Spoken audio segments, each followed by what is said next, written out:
बिस्मिल्लाहिर्रहमानिर्रहीम। जैसे कि गुज़िश्ता एक एपिसोड हमने की थी मलगरों के बारे में, लोफर, लफंगे, मलगरे, वैगाबॉन्ड या जो जिनको मुख्तलिफ नामों से आजकल पुकारा जा रहा है और ज़िला इंतज़ामिया और ख़ुसूसन जिसमें हमारे नए डीपीओ साहब वक़ार खरम साहब ने एक तहैया किया है कि इनको जब तक अपने मंतकी अंजाम तक नहीं पहुँचाएँगे, कोई ना कोई नया स्टेप वो लेते रहते हैं, जिद्दत लाते रहते हैं अपने स्टेप्स में। आज उसी की सेकंड एपिसोड करनी थी, लेकिन उससे भी पहले डीपीओ साहब ने हमसे भी ज्यादा फुर्ती दिखाते हुए ऑर्डर जारी कर दिया कि जो इनकी बेसिक रूट काज है, जिसको गबीका कैप्सूल कहा जाता है, जिसका इस्तेमाल मेडिसिन के शोबा में तो किसी और मकसद के लिए किया जाता था और वो बनी किसी और मकसद के लिए थी। वो आपकी स्ट्रेस या आपकी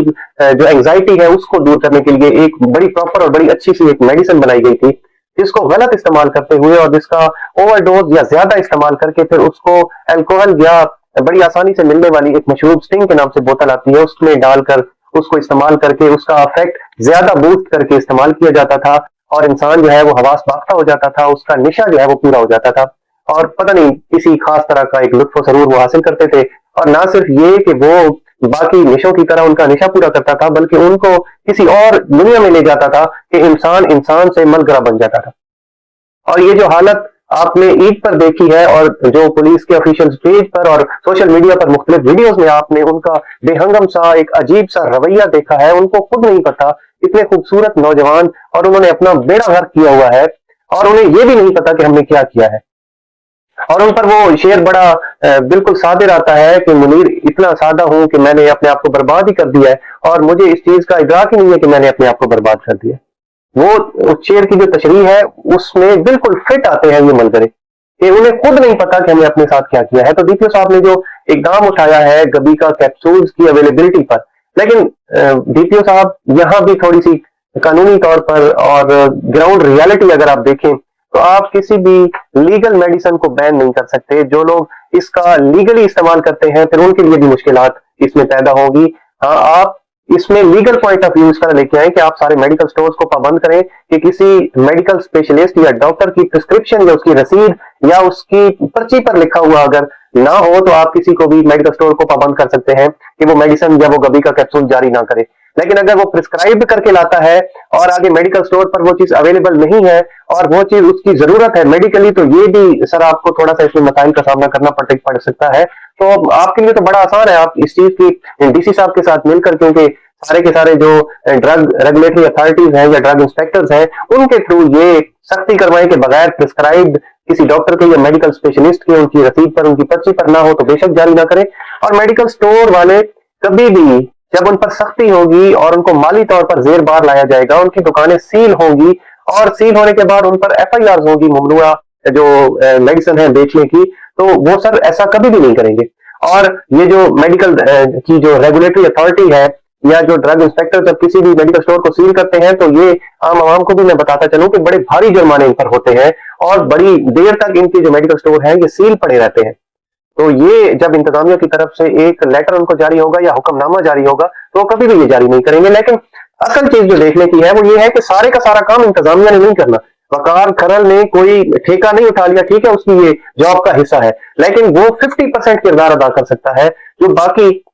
50% किरदार है वो आपने और मैंने अदा करना है। अगर आप रेशो देखें, ये गबीका कैप्सूल या आइस या मुख्तलिफ नशे आजकल जो नौजवान इस्तेमाल कर रहे हैं उनकी अगर उम्रों की उनकी एजेस की स्लॉट्स आप निकालें तो ये 14 साल से लेकर या 28 साल या 30 साल तक के नौजवान हैं। और इसमें से भी अगर रेशो मजीद अगर आप देखें तो ये 14-15 साल से लेकर 20-22 साल तक के बच्चे हैं।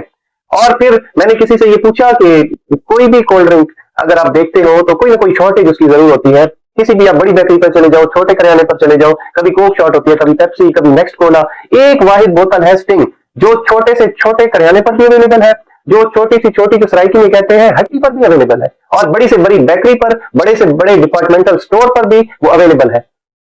तो उसके बारे में जब मैंने क्वेश्चन किया तो मुझे बताया गया कि ये स्टिंग वो बोतल है जिसमें ये गबीका कैप्सूल डालकर उसका असर मल्टीप्लाई करके इसको इस्तेमाल करते हैं ये गबीका कैप्सूल इस्तेमाल करने वाले लोग। तो सर थोड़ा सा इस चीज को भी देखना होगा। तो अगर जो वालिदैन हैं, जो घर के बड़े हैं, वो अपने बच्चों को ये शुरू से ही ये देखना शुरू हो जाए कि देखिए मेरा बच्चा स्टिंग बहुत ज्यादा क्यों इस्तेमाल कर रहा है, मेरा बच्चा जो है इसका एटीट्यूड वो पहले से ज्यादा रिजिड या अग्रेसिव होने लग गया है, तो आखिर इसकी वजह क्या है? अब इसकी सबसे बड़ी निशानी ये है कि ये दिमाग को खुश्क करती है, और खुश्क दिमाग के साथ इंसान ने अग्रेसिव होना होता है। तो अगर आपका बच्चा थोड़ी सी लाइन से हट रहा है, अग्रेसिव हो रहा है, रिजिड बिहेवियर कर रहा है, तो आपका ये फर्ज बनता है, वकार खलल का ये काम नहीं बनता, ये सबसे पहला काम आपका और उसके बाद मेरा बनता है कि हम अपने घर में ये चीज शुरू करें। जब हमारे घर में इस चीज की बड़ी सख्ती और पाबंदी हो जाएगी, तो बहुत हद तक ये मलगरे आना मार्केट में बंद हो जाएंगे। तो अगर आप परेशान हैं कि आपको ये मलगरे परेशान करते हैं, तो सबसे पहले जो आपके घर से मलगरे निकल रहे हैं, आप उन पर सख्ती करें। अपने बच्चों के लिए, अपने भाइयों के लिए, अपने अजीजों के लिए जब हमारे पास सॉफ्ट कॉर्नर होगा, तो फिर बाकियों के लिए भी सॉफ्ट कॉर्नर हमारे लिए जरूरी है। हमारे लिए तो ये एक बहुत ही सिंपल सा एक फार्मूला है कि हमने अपनी सफाई जो है अपने घर से शुरू करनी है। तो आप देखिए, अगर किसी ऐसे बिहेवियर का कोई बंदा आपका अजीज भाई, बेटा या आपका कोई लगता है, आप वहां से वो सफाई शुरू करें, और एक एक करके जब हर बंदा अपने घर से सफाई शुरू करेगा, ये मलगरे आपको नजर नहीं आएंगे। फिर उसके बाद ईदें वैसे ही जैसे एक अरसा पहले सारी फैमिलीज इवेंट के तौर पर बाहर जाकर आउट स्टेशन पर बड़ी तसल्ली से मना रही होती थी, ऐसे ही सारे के सारे इवेंट्स वैसे ही होंगे। पहले भी जो टोलियां थी नौजवानों की, मैं कल एक जगह पे पढ़ रहा था कि क्या नौजवानों को ईदों पे और इवेंट से बाहर निकलकर एंजॉय करने का हक नहीं है? सर, हक है,